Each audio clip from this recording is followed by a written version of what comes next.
Hello and welcome to the Fantasy Sanctuary. Another week, another mock draft. This time I've done a little bit different. I got a load of my patrons to jump in, help me with it. So it's not just me making every pick, but I'm going to talk you through the draft board. So, first up, Bijan 101. Let's be honest, no surprises here. Elite prospect. We can put that in. 102, Bryce Young. Feels like you can almost start to write this pick in pen as long as he gets that elite draft capital. We're talking top 2 picks in the draft. I think that's where he's going. He's an elite quarterback. This only question is his size. 103. This is perhaps for me where the draft begins. I've talked about I've got a tier of JSN, Jamar Gibbs, CJ Stroud as things stand. For me, I feel like JSN might be the pick. I think that there's a lot of hype around, a lot of hate on him about he's only a slot receiver. I truly believe that he's got the skill set to play X at the next level. I think he's going to get the draft capital. And I think he's currently being slept on a little bit. 104, we got CJ Stroud. I think he's probably the most accurate quarterback in this draft. I think as long as he can pass the interviews at the combine, pass those meetings with the coaches, I think he's going to be high in both the NFL draft and your rookie drafts. At the 105, you can see there Jamar Gibbs. It's a great spot. Let's be honest. Whoever's picking 105, you're going to end up with somebody great. You've got that kind of whoever's left from the second tier. And then 106, this is where I think the draft kind of begins. Those first 5 picks, they're pretty established. Everybody knows what that is. 106, it could go anywhere. I've seen about 10 different players go 106 in different mock drafts. As you can see here, Tarek went Anthony Richardson. He is the ultimate boom bust pick. I think I've said before, he's the only player that could make picking Bijan at 101 look bad. I think he could potentially be a, top 3, top 5 dynasty asset in Superflex leagues because of that rushing potential. If he gets elite draft capital, I'm talking probably top 10, 15 picks. I think the 106 is probably going to be, you're going to be lucky to get him there. I think he's going to be going up higher. 107, we got Jordan Addison. I think really smooth. He's everything you'd want from a receiver. Yes, he didn't perform incredibly well this year at USC, but I think the pit film's there. I think he still did enough at USC that he's going to be the wide receiver 2 for fantasy for the next several years. I think he's just going to be a tried and tested solid guy that's going to produce. Will Levis at 108 has some tools, some crazy holes. The comps to Josh Allen are completely ridiculous and flatter him. He's not that good of a prospect, but I do think that there is definitely some tantalizing stuff there that means he could be a really interesting pick.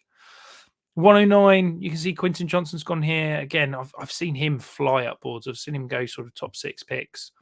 Big-bodied, fast. He's got good movement skills for his size, but I don't believe he's a great route runner. I think the combine's going to be massive for him just to see what he's like moving, running those routes against other receivers in what is generally a smaller class.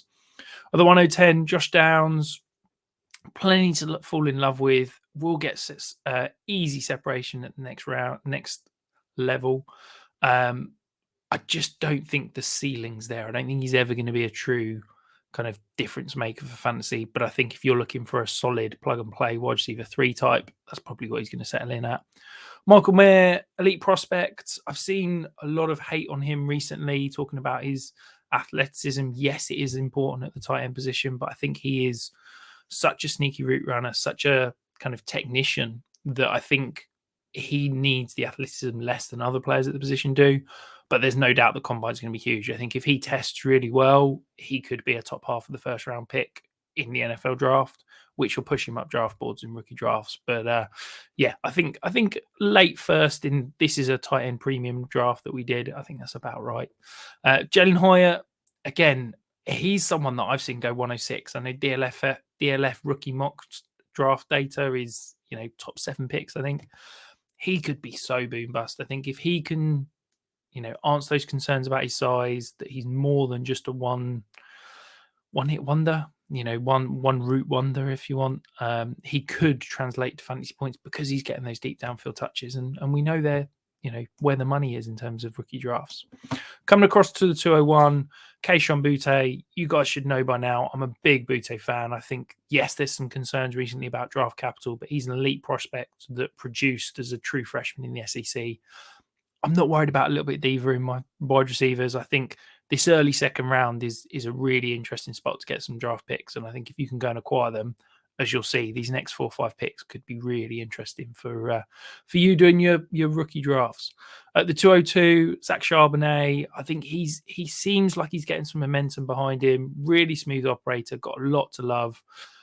The best vision of any back in this class by quite a long way. And I think I wouldn't be shocked if he started to creep up draft boards as we get towards May.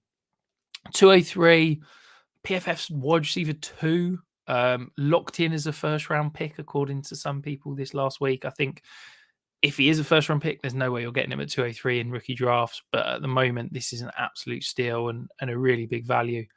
Then you've got the kind of the running back run. These guys, if they get the draft capital, if they get a good landing spot, they could absolutely be first round picks. But at the moment, Sean Tucker 204, speed to burn, could be fantasy gold. I've got real questions about their receiving ability though. 205, Zach Evans. I'll be honest, he was my running back 3 about a month ago, and I'm beginning to fall out of love with him the more I watch. Just doesn't do anything great. I think I fell in love with the 5-star recruit, but he's just good at a lot and great at nothing. And I worry that there's not the ceiling, the potential that he could go on and do anything elite. The 206, we've got another tight end off the board. Could potentially be the tight end 1 come May. I think he has got elite receiving upside. A little bit concerned about his age and the amount of time he did spend in college, but really good route runner, really smart route runner, and probably the best hands of anyone in this class. I didn't see him drop a ball in the 5 games I watched. So yeah, really, really impressive.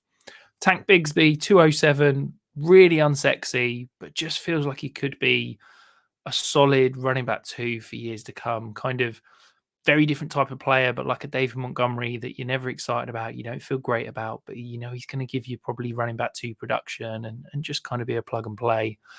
If you get him as like an RB3, RB4, then he'll probably be all right, but you never feel particularly great about having him. 208, I mean, this could be another massive boom bust. You see what Lewis has done here. He's gone all for boom bust with Levis and a chain. So if he runs a 4-2 like he's talking, this guy's potentially going to be a first round pick. I really worry about the size. I think he's too small to carry the rock at the next level, but the speed could be off the chain. He could be really, really interesting.